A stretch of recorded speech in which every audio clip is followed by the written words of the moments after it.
Nature, dito tayo ngayon magtatanim ng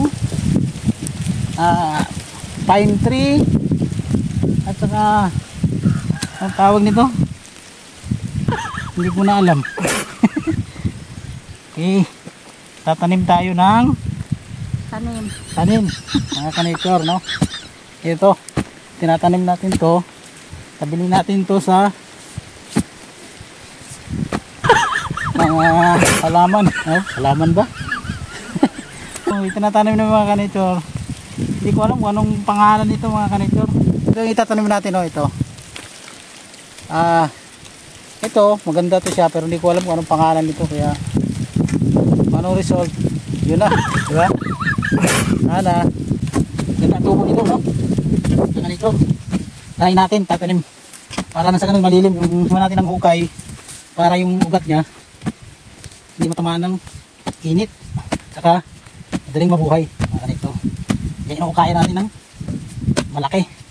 Ayan, ayan mga ka-nature, sana mabuhay siya kasi sobrang init, walang lilim dito mga ka-nature. Ayan, tatanim natin. Ayan.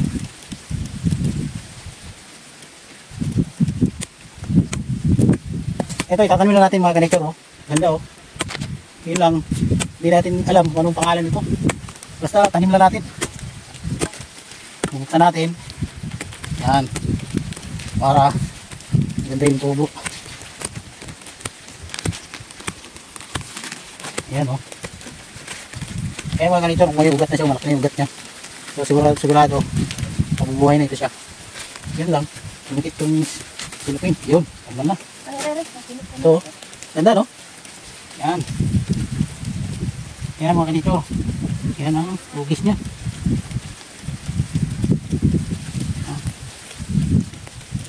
Ayan. Buhusan natin ang paligid para na sa ganun ay matabunan natin. Yan, kailangan pulverize.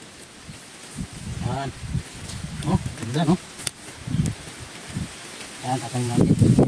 Ito ba na natin yung una? Mamaya na naman yung pine tree, no? Para ganda yung tubo.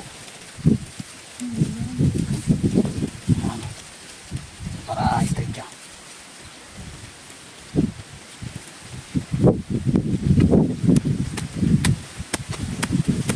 Yan, natin ito. Yan, no?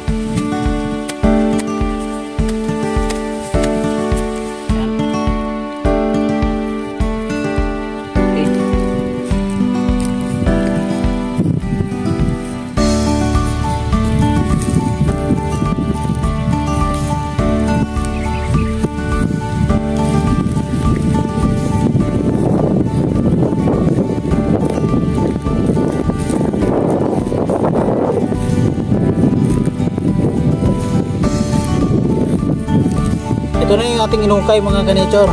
Ayan, tinanim natin para maganda ang tubo. Ayan mga ka-nature. So maganda ng kanyang sanga. Lusog na lusog, no? Kailangan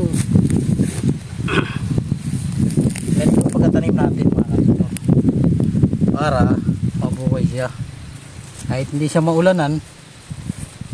Yan mga ka-nature. Lusog, no? Yan mga ka-nature.